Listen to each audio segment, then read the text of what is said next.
નમસ્કાર મિત્રો, હું રાજેશ ભાસ્કર આપ સૌનું યુટ્યુબમાં આપણી આ ચેનલ પર સ્વાગત કરું છું. મિત્રો, આજે આપણે તારીખ 13 જૂન 2026ના કેટલાક મોસ્ટ ઇમ્પોર્ટન્ટ કરંટ અફેર અને અગાઉની પરીક્ષામાં પૂછાયેલા કેટલાક ઇમ્પોર્ટન્ટ પ્રશ્નો વિશે ડિટેલમાં ચર્ચા કરીશું, જે આપને આવનારી પરીક્ષા માટે ખૂબ જ ઉપયોગી સાબિત થશે.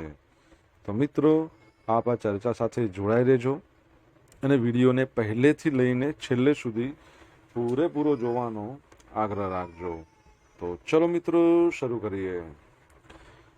શરૂઆત કરતા પહેલા જણાવી દઉં કે જો તમારે આપણી આ યુટ્યુબ ચેનલને સબસ્ક્રાઇબ કરવાનું બાકી હોય તો સબસ્ક્રાઇબ કરજો, નોટિફિકેશન બેલ આઇકોનને પ્રેસ કરીને. અને જો તમને વિડીયો પસંદ આવે તો વિડીયોને લાઇક કરજો, પરંતુ વિડીયોને શેર કરવાનું ના ભૂલતા.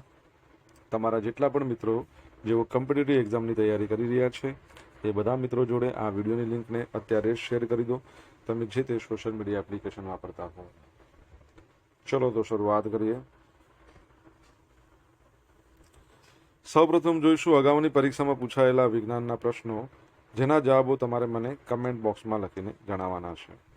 વિડીયોના લાસ્ટમાં જ્યારે હું તમને આ દરેક પ્રશ્નના જવાબ જણાવું ત્યારે તમારે ચેક કરવાનું છે કે તમે આપેલા પ્રશ્નો જવાબમાંથી કેટલા પ્રશ્નો જવાબ સાચા છે, અને જેટલા પણ પ્રશ્નો જવાબ સાચા હોય એનો આંકડો તમારે કમેન્ટમાં લખવાનો કે 10માંથી આટલા સાચા છે.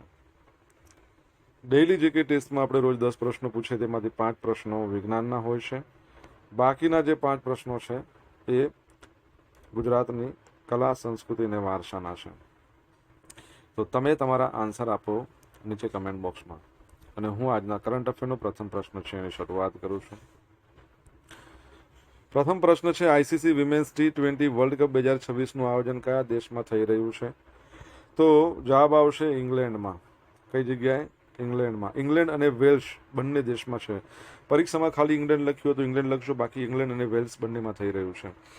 તો ICC T20 world cup 2026 England અને વેલ્સમાં 12 જૂનથી 5 જુલાઈ ગઈકાલથી શરૂઆત થઈ ગઈ છે. આનું આયોજન કર્યું છે નવા ફોર્મેટમાં. ટુર્નામેન્ટના ઇતિહાસમાં પહેલી વખત 12 ટીમો ભાગ લેશે, જેમને 2 ગ્રુપમાં વહેંચવામાં આવી છે. ઇંગ્લેન્ડના 7 અલગ અલગ સ્ટેડિયમોમાં કુલ 31 મેચો રમાશે, અને ફાઇનલ મેચ લંડનના ઐતિહાસિક લોર્ડ્સ ગ્રાઉન્ડ છે એના પર રમાવાની છે. પ્રાઇઝ મનીની જો વાત કરીએ તો આ વર્ષે કુલ ઇનામી રકમ વધારીને $8.76 મિલિયન રાખવામાં આવી છે, જેમાંથી વિજેતા ટીમને $2.34 મિલિયન મળશે. આપણી ભારતની ટીમ છે ને ગ્રુપ 1માં છે. ભારતની તમામ ગ્રુપ મેચો ભારતીય સમય અનુસાર સાંજે 7 વાગ્યાથી શરૂ થશે. 14 જૂન ભારત વર્સિસ પાકિસ્તાન બર્મિંગહામ આવતીકાલે. 17 જૂન ભારત વર્સિસ નેધરલેન્ડ લોર્ડ્સ. 21મી જૂન Bharat versus South Africa Manchester. 25 જૂન ભારત વર્સિસ બાંગ્લાદેશ, એ પણ માન્ચેસ્ટરમાં. ઓકે. આઈસીસીની આપણે વાત કરીએ છીએ ઇન્ટરનેશનલ ક્રિકેટ કાઉન્સિલ, એની સ્થાપના 1909માં. હેડક્વાર્ટર આવેલું છે દુબઈમાં. એના જે ચેરપર્સન છે અથવા ચેરમેન છે એનું નામ તમારે જણાવવાનું છે કમેન્ટ બોક્સમાં લખીને. તમને ખબર હોય તો ભારતે લાસ્ટ ટાઈમ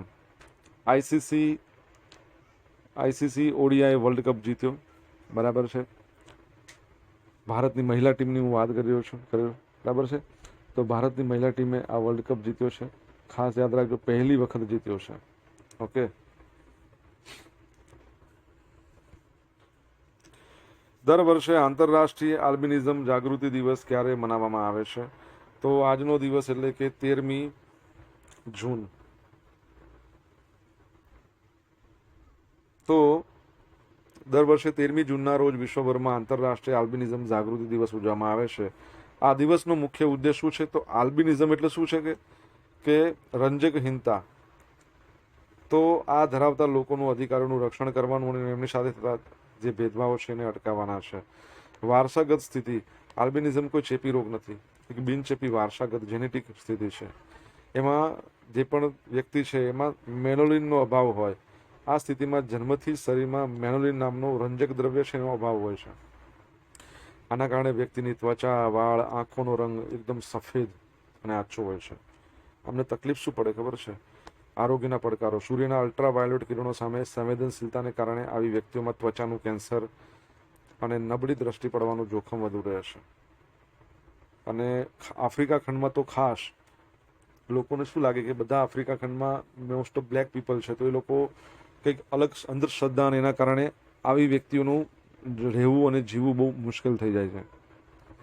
હવે યુનાઇટેડ નેશન્સ દ્વારા 2014માં આ દિવસ મનાવવાની જાહેરાત થઈ અને 2015માં આ દિવસ પહેલી વાર મનાવ્યો હતો. મને કોઈ યુએન ડે આપણે ક્યારે મનાવીએ છીએ, કમેન્ટ બોક્સમાં લખીને જણાવો. એશિયન ગેમ્સમાં ભારતના પ્રથમ ગોલ્ડ મેડલ વિજેતા રણધીર સિંહનું નિધન થયું છે. 1978 બેંકોકમાં ભારતને શૂટિંગમાં ટ્રેપ શૂટિંગ ઇવેન્ટમાં પ્રથમ ગોલ્ડ અપાવ્યો હતો. તો 79 વર્ષની ઉંમરે ઉંમર સંબંધિત બીમારીને કારણે નિધન થયું છે. તેઓ ઓલિમ્પિક કાઉન્સિલ ઓફ એશિયાના પ્રમુખ બનનાર પ્રથમ ભારતીય હતા. 5 ઓલિમ્પિક ગેમ્સમાં ભારતનું પ્રતિનિધિત્વ કર્યું હતું. 1979માં એમને અર્જુન એવોર્ડ મળ્યો હતો. તેમની પુત્રી રાજેશ્વરી એ પણ ઇન્ટરનેશનલ શૂટર છે. ઓકે, તો એ પણ યાદ રાખજો. મિત્રો, વિડીયો પસંદ આવ્યો હોય, ભણવાની મજા આવી હોય તો વિડીયોને લાઇક કરો, તમારા મિત્રો જોડે વિડીયો લિંકને શેર કરો. આપણી બંને યુટ્યુબ ચેનલ રાજેશ ભાસ્કર 2ને સબસ્ક્રાઇબ કરો, નોટિફિકેશન બેલ આઇકોનને પ્રેસ કરીને. જો તમારે ડેલી કરંટ અફેરની પીડીએફ જોઈતી હોય એ પણ રોજ, તો આપણી ટેલિગ્રામ ચેનલને જોઈન કરી લો. ડેલી કરંટ અફેરની પીડીએફ તમને અહીંયા રોજ મળશે, સાથે તમને પોલ્સ પણ રમવા મળશે. ફિફા દ્વારા વર્લ્ડ કપ 2026 માટે મંજૂર કરાયેલું કુલ રેકોર્ડ બ્રેક નાણાકીય પેકેજ કેટલા મિલિયન ડોલરનું છે? તો $871 મિલિયન. કેટલું છે? 871. ફિફા વર્લ્ડ કપ 2026 ફૂટબોલ ઇતિહાસની સૌથી મોટી અને આર્થિક રીતે સૌથી ફાયદાકારક ટુર્નામેન્ટ. તો આ ઐતિહાસિક ટુર્નામેન્ટની શરૂઆત 12 જૂન એટલે ગઈકાલથી થઈ ચૂકી છે. પહેલી મેચની અંદર મેક્સિકોએ દક્ષિણ આફ્રિકા સામે વિજય મેળવી લીધો છે. આ વખતે ટુર્નામેન્ટમાં ટીમોની સંખ્યા 32થી વધારીને 48 કરી નાખી છે અને 64થી વધારીને મેચો કેટલી છે? 104 કરી દીધી છે. આ વિસ્તૃત ફોર્મેટને ટેકો આપવા ફિફા કાઉન્સિલે અગાઉ બજેટમાં 15% વધારો કરીને રેકોર્ડ બ્રેક $871 મિલિયન, રૂપિયામાં જોઈએ ને 7200 કરોડ કરતાં વધારે, આટલું આર્થિક પેકેજ મંજૂર કર્યું છે. વિજેતાને $50 મિલિયન.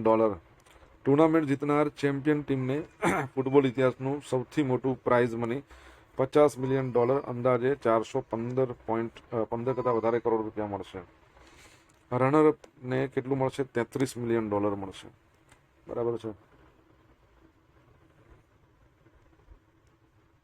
Guaranteed funding.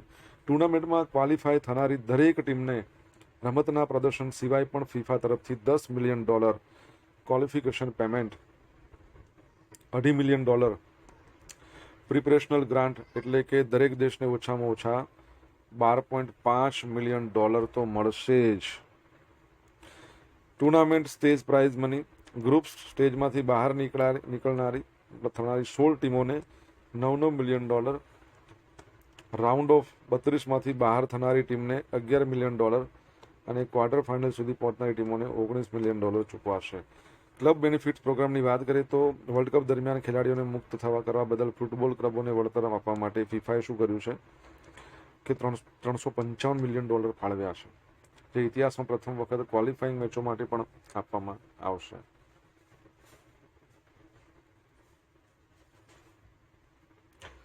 હવે તમને ખબર છે કે ફિફા વર્લ્ડ કપની વાત છે, ચાલુ પણ થઈ ગયો છે, પણ કઈ જગ્યાએ રમાઈ રહ્યો છે આપણે ઘણી વાર ચર્ચા કરી છે. તમને ખબર હોય તો તમે કમેન્ટ બોક્સમાં લખીને જણાવો. અમેરિકાના પ્રેસિડેન્ટ છે ડોનાલ્ડ ટ્રમ્પ, એમને ફિફા દ્વારા શાંતિ પુરસ્કાર આપવામાં આવ્યો છે, એ પણ યાદ રાખજો. ઓકે, આગળ વધીએ આપણે. મે 2026માં જનજાતિ ગરિમા ઉત્સવ અંતર્ગત ગુજરાતના કયા જિલ્લામાં 33 જેટલા જનકલ્યાણ કેમ્પોનું આયોજન કરવામાં આવ્યું હતું? તો સુરત.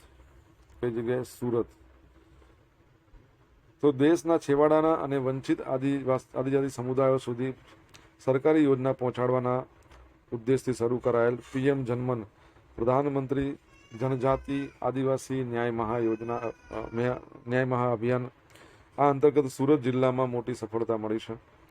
18મી મેથી 25 મે દરમિયાન જિલ્લાના વિવિધ તાલુકાઓના 33 ગામોમાં જનજાતિ ગરિમા ઉત્સવ 2026 જન ભાગીદારી સબસે દૂર સબસે પાસ આ અભિયાન હેઠળ વિશેષ કેમ્પો યોજાયા હતા. સ્થાનિક પ્રતિનિધિઓની વાત કરીએ, સ્થાનિક પ્રતિનિધિઓ અને વહીવટી તંત્રના સહયોગથી યોજાયેલા આ જે કેમ્પો હતા એમાં હજારો આદિવાસી પરિવારોને ઘર આંગણે જ વિવિધ યોજનાઓનો સીધો લાભ આપવામાં આવ્યો હતો. ઉમરપાડા તાલુકા ઊંચવાણ ખાતે પીએમ જન્મન ધરતી આબા જનજાતીય ગ્રામ ઉત્કર્ષ અભિયાન એ હેઠળ વિશેષ કેમ્પ યોજી આદિમ જૂથ લોકોને એક સ્થળ પર શું કર્યું હતું? વહીવટી સેવાઓ પૂરી પાડવામાં આવી હતી. તમારા માટે પ્રશ્ન છે, જનજાતિ ગૌરવ દિવસ આપણે ક્યારે મનાવીએ છીએ? કમેન્ટમાં લખીને જણાવો.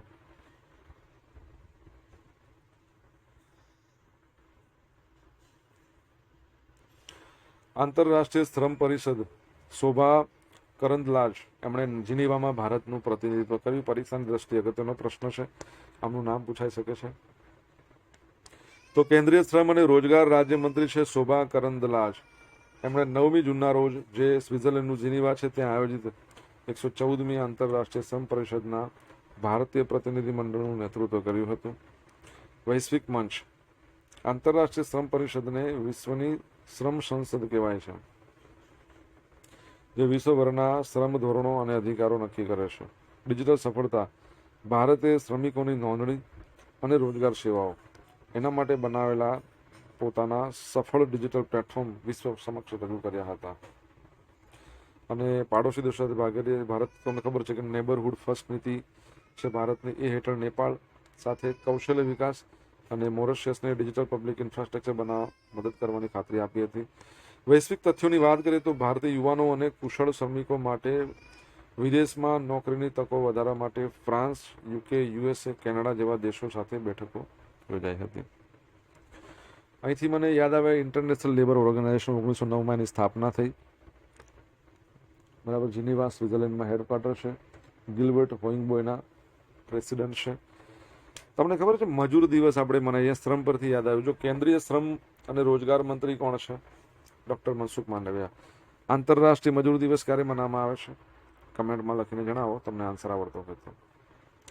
સોશિયલ મીડિયાના માધ્યમથી તમે મારી સાથે કનેક્ટ કરી શકો છો. આપણી ઇન્સ્ટા આઈડી છે rajesh.i.bhaskar, ફેસબુક આઈડી છે RI ભાસ્કર અને ટેલિગ્રામ ચેનલ છે આપણી રાજેશ ભાસ્કર, જ્યાં તમને ડેલી કરંટ અફેરની PDF મળશે. રોજ પોલ્સ પણ રમવા મળશે. વડાપ્રધાન નરેન્દ્ર મોદી જૂન 2026માં કયા દેશની પ્રથમ ઐતિહાસિક મુલાકાતે જઈ રહ્યા છે? જે તે દેશના 1993ની આઝાદી પછી કોઈ ભારતીય પીએમની પ્રથમ મુલાકાત છે. તો સ્લોવાકિયા. કઈ જગ્યાએ? સ્લોવાકિયા. તો માનનીય વડાપ્રધાન 13 જૂનથી ફ્રાન્સ અને સ્લોવાકિયાના 6 દિવસના ઉચ્ચ સ્તરીય પ્રવાસે રવાના થશે. આજથી જ જવાના છે, જેનો મુખ્ય ઉદ્દેશ યુરોપિયન દેશો સાથે ભારતના વ્યૂહાત્મક સંબંધો મજબૂત કરવાનો છે. ટેકનોલોજી, સંરક્ષણ, નવીનતા ક્ષેત્રે સહયોગ વધારવાનો છે. ફ્રાન્સની મુલાકાત અને દ્વિપક્ષીય બેઠક. વડાપ્રધાન મોદી ફ્રાન્સના નીસ છે એ શહેરની મુલાકાત લેશે. ફ્રેન્ચ રાષ્ટ્રપતિ એમ્યુલ મેક્રોન સાથે દ્વિપક્ષીય બેઠક યોજાશે. બેઠકમાં સંરક્ષણ, clean energy, artificial intelligence, space sector એ બધામાં સહયોગની ચર્ચા થવાની છે. Bharat innovates hub. હવે બંને નેતાઓ છે જે નીસ ખાતે વિશેષ ઇવેન્ટનું ઉદ્ઘાટન કરશે. અને આ ઇવેન્ટમાં ભારત ફ્રાન્સ ઇનોવેશન વર્ષ, જો યાદ રાખ્યું 2026 ભારત ફ્રાન્સ ઇનોવેશન વર્ષ તરીકે એના અંતર્ગત યોજાઈ રહી છે, જેનો હેતુ એવો છે કે AI, green technology, deep technology આવા ક્ષેત્રોમાં સ્ટાર્ટઅપને પ્રોત્સાહન આપવાનું છે. સ્ટાર્ટઅપ માટેનો દિવસ આપણે દર વર્ષે મનાવીએ છીએ 16મી જાન્યુઆરી, ભારતની અંદર સ્ટાર્ટઅપ દિવસ. તો એ પણ બાબત યાદ રાખજો. ઓકે. સ્લોવાકિયાની વાત આવી છે, બરાબર છે. હજુ આગળ આપણે થોડુંક જોઈ લઈએ. સ્લોવાકિયાની વાત છે તો 14થી 16 જૂન દરમિયાન વડાપ્રધાન મોદી સ્લોવાકિયાની મુલાકાત લેશે. 1993ની અંદર સ્લોવાકિયા આઝાદ થયું હતું, બરાબર છે. અને ત્યાર પછી કોઈ ભારતીય વડાપ્રધાનની આ પ્રથમ સ્લોવાકિયાની મુલાકાત છે. સ્લોવાકિયાના વડાપ્રધાન રોબર્ટ ફિકોને તેઓ મળશે. રાષ્ટ્રપતિ પીટર પેલેગ્રીની સાથે વેપાર, રોકાણ અને ઓટોમોબાઈલ ક્ષેત્રે ચર્ચા કરશે. સ્લોવાકિયા છે ને એનું કરન્સી છે ને યુરો છે. તમારા માટે પ્રશ્ન, એનું કેપિટલ શું છે? G7 સમિટમાં ભાગીદારી. 16 અને 17 જૂન દરમિયાન વડાપ્રધાન ફ્રાન્સના જે ઇવિયન ખાતે યોજાનારી G7 સમિટમાં હાજરી આપશે, જ્યાં આર્થિક વૃદ્ધિ, ક્લાઇમેટ ચેન્જ, સપ્લાય ચેન આ વૈશ્વિક મુદ્દાઓ પર મંથન થશે. વિવાટેક સમિટ પ્રવાસના અંતિમ ચરણમાં 18 જૂનના રોજ પીએમ મોદી પેરિસમાં યુરોપના સૌથી મોટા ટેકનોલોજી ઉત્સવ વિવાટેકમાં ભાગ લેશે અને ભારતના ડિજિટલ પબ્લિક ઇન્ફ્રાસ્ટ્રક્ચરની સફળતાને રજૂ કરશે. ઓકે, તો આ યાદ રાખજો. સ્લોવાકિયાનું કેપિટલ તમારે જણાવવાનું છે કમેન્ટ બોક્સમાં લખીને. ઇસરોનું શુક્રયાન મિશન સ્વીડન સાથે સહયોગ. તો ભારતના પ્રથમ શુક્ર મિશન જેનું નામ શુક્રયાન છે એના માટે સ્વીડન દેશ સાથે આપણે શું કર્યું છે? સહયોગ કર્યો છે.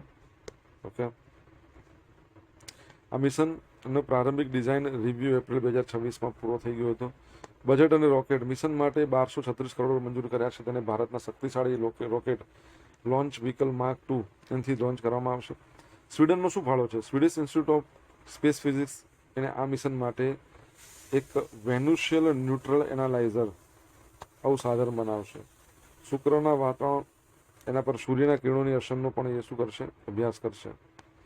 અને શુક્રયાન છે ને એ કુલ 19 સાધનો પેલોડ સાથે શુક્રના ગીચ વાતાવરણ, જ્વાળામુખી અને વાદળો છે એનો અભ્યાસ કરશે. તમને ખબર છે આપણા ભારતનું એક મિશન છે બીજું મંગળયાન, કયા વર્ષે લોન્ચ થવાનું? સેકન્ડ નંબરનું. ટાઈમલાઈન આ સ્પેસ ક્રાફ્ટ 112 દિવસની મુસાફરી કરી જુલાઈ 2028 સુધીમાં શુક્ર ગ્રહ પર પહોંચશે. શુક્રને તેના કદને કારણે પૃથ્વીનો જોડિયો ભાઈ કહેવાય છે. તેની સપાટીનું તાપમાન 460 ડિગ્રી સેલ્સિયસથી વધુ હોય છે. હવે જોઈશું અગાઉની પરીક્ષામાં પૂછાયેલા વિજ્ઞાનના પ્રશ્નો. પહેલો પ્રશ્ન, સૌથી હલકું, સૌથી સાદું, સૌથી વધુ મળી આવતું તત્વ? હાઇડ્રોજન. ઓપ્ટિકલ ફાઇબરનો મહત્તમ ઉપયોગ નીચેના પૈકી શેમાં થાય? નેટવર્કિંગમાં બહુ વપરાય. નોબેલ પ્રાઇઝના પ્રણેતા આલ્ફ્રેડ નોબેલે કઈ રસાયણની શોધ કરી હતી? તો ડાયનેમાઇટ. વરસાદ માપવા માટે કયા સાધનનો ઉપયોગ થાય છે? યુડોમીટર. વાતાવરણમાં પ્રકાશનું પ્રમાણ કયા કારણસર થાય? તો ધૂળના રજકણો. હવે જોઈશું આગામી પરીક્ષામાં પૂછાયેલા ગુજરાતના કલા સંસ્કૃતિ વારસાના પ્રશ્નો. જય જવાન જય કિસાન સૂત્ર કોણે આપ્યું હતું? જવાહરલાલ નહેરુ. જવાહરલાલ નહેરુ ક્યાં? લાલ બહાદુર શાસ્ત્રી. અને આપણા પૂર્વ વડાપ્રધાન અટલ બિહારી વાજપેયીજીએ જય જવાન જય વિજ્ઞાન જય શું હતું? હા, જય જવાન જય કિસાન અને જય વિજ્ઞાન આવો સ્લોગન આપ્યો હતો. વડાપ્રધાન મોદીએ એમાં જય સંવિધાન એડ કર્યું. અટીરાના પ્રથમ ડિરેક્ટર ડૉક્ટર વિક્રમ સારાભાઈ. અમદાવાદમાં મહિલાઓ માટે કાર્ય જ્યોતિ સંઘ નામે સંસ્થાનું ઉદ્ઘાટન અને નામકરણ કોણે કરેલું? તો બાપુએ કર્યું હતું, ગાંધી બાપુ. કાપડ ઉદ્યોગના વિકાસ માટે વિક્રમ સારાભાઈએ કઈ સંસ્થા સ્થાપી? ATIRA. Ahmedabad textile industries research association. સરકારી ધોરણે ખાંડ ઉદ્યોગ માટે પ્રણેતા કોણ હતા? ગોપાલદાસ પટેલ.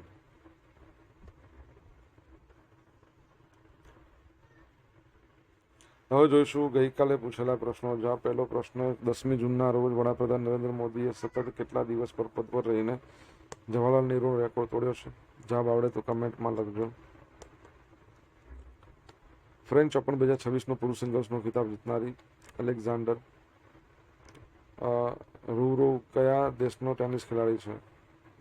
તો જર્મનીનો. હવે આજે પૂછેલા પ્રશ્નો જવાબ જોઈ લે. પહેલો પ્રશ્ન પૂછ્યો તો આઈસીસીના ચેરમેન કોણ છે? તો જય શાહ છે. સેકન્ડ પ્રશ્ન, યુનાઇટેડ નેશન્સ ડે ક્યારે મનાવવામાં આવે છે? 21મી ઓક્ટોબર. ત્રીજો પ્રશ્ન, જનજાતીય ગૌરવ દિવસ ભારતમાં 15 નવેમ્બર. બરાબર. ચોથો પ્રશ્ન શું છે? હા, મજૂર દિવસ આપણે ભારતમાં ક્યારે મનાવીએ છીએ? ભારત અને વિશ્વમાં 1 મે. છઠ્ઠા નંબરનો પ્રશ્ન, સ્લોવાકિયાનું કેપિટલ શું છે? તો બ્રુતિસ્લાવા. ઓકે. મંગળયાન આપણે ક્યારે લોન્ચ કરવાનું છે? 2030 બહુ બધા લક્ષ્યાંકો છે આપણા, યાદ રાખજો.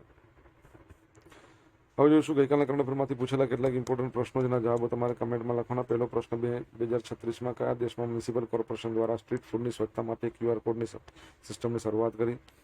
સેકન્ડ પ્રશ્ન, ભારતે ટેસ્ટ ક્રિકેટ ઇતિહાસમાં રનના માર્જિનથી પોતાની સૌથી મોટી જીત એક ઇનિંગ અને 20 રન કયા દેશ વિરુદ્ધ મેળવી છે? તમને જવાબ આવડતો હોય તો કમેન્ટ બોક્સમાં લખીને જણાવજો. આ હતા આજના દિવસના કેટલાક મોસ્ટ ઇમ્પોર્ટન્ટ કરંટ અફેર અને અગાઉની પરીક્ષામાં પૂછેલા કેટલાક ઇમ્પોર્ટન્ટ પ્રશ્નો અને જવાબોની સાથે. આશા રાખું બધાને ભણવાની મજા આવી હોય તો વિડીયોને લાઈક કરો, તમારા મિત્રો વિડીયોને શેર કરો, બરાબર છે? તો થેન્ક યુ સો મચ. હવે નાઇસ ડે. જય હિન્દ, જય ભારત, જય જય ગરવી ગુજરાત.